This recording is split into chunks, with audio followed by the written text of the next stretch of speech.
সারা দেশে অষ্টাদশ লোকসভা নির্বাচন আগামীকাল থেকে শুরু হচ্ছে।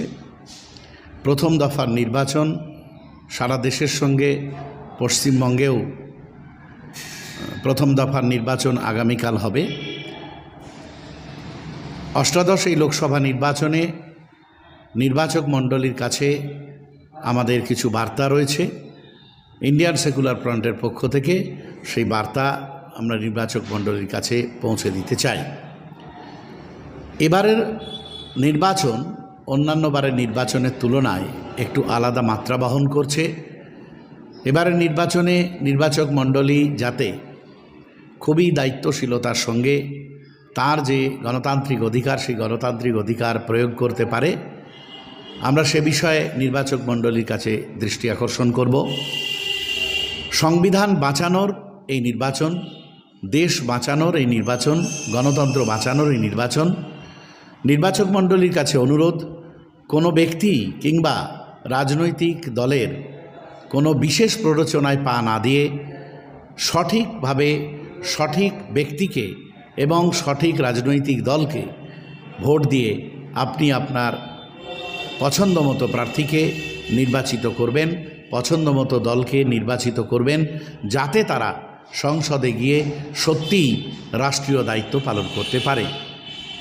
অন্যান্য রাজনৈতিক দলের মতোই ইন্ডিয়ান সেকুলার ফ্রন্টের পক্ষ থেকেও ক্যান্ডিডেট, বিশেষ করে আমাদের এই রাজ্যে 17টা লোকসভা কেন্দ্রে আমরা প্রার্থী দিয়েছি।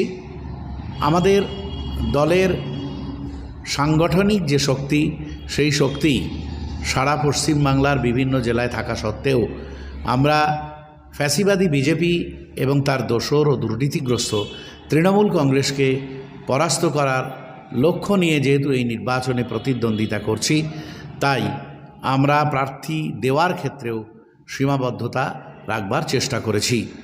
প্রত্যাশিত যে জোট, সেই জোট যেহেতু হয়নি, আমাদেরকে বাধ্যতামূলকভাবেই এককভাবে নির্বাচনে প্রতিদ্বন্দ্বিতা করতে হচ্ছে।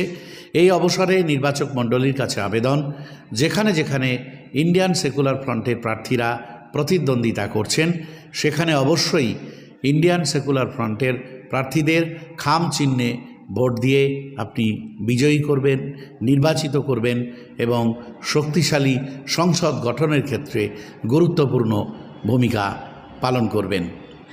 যে সমস্ত জায়গায় ইন্ডিয়ান সেকুলার ফ্রন্টের প্রার্থীরা নেই, সেখানে বিজেপি, ফ্যাসিস্ট বিজেপি এবং দুর্নীতিগ্রস্ত তৃণমূল কংগ্রেসকে পরাস্ত করার জন্য যে সমস্ত গণতান্ত্রিক শক্তি বা গণতান্ত্রিক পক্ষ প্রতিদ্বন্দ্বিতা করছে, তাদের মধ্যে আপনারা যাকে উপযুক্ত মনে করবেন, যে দল উপযুক্ত, তারা ওই ফ্যাসিবাদের বিরুদ্ধে, দুর্নীতির বিরুদ্ধে লড়াই গড়ে তুলতে পারবে এবং সংসদে গিয়ে তার কণ্ঠ তুলতে পারবেন, সেই রকম দল ও প্রার্থীকে আপনারা নির্বাচিত করবেন। কোনো প্ররোচনায় আপনারা পা দেবেন না। মনে রাখবেন, 2021 সালে যেভাবে শীতলকুচিতে একটা ঘটনা ঘটেছিল, তারপরে কিভাবে সেই শীতলকুচির ঘটনার পরে দেশের, এই রাজ্যের নির্বাচনের বাঁক পরিবর্তন ঘটেছিল আমরা দেখেছি। তাই আবারও আমরা অনুরোধ করব, কোনো রকম প্ররোচনায় পা না দিয়ে অত্যন্ত দায়িত্বশীলতার সঙ্গে, অত্যন্ত নির্ভীকভাবে আমরা এই নির্বাচনে আমাদের মতামত প্রয়োগ করব এবং দেশ গঠনে বলিষ্ঠ ভূমিকা রাখব।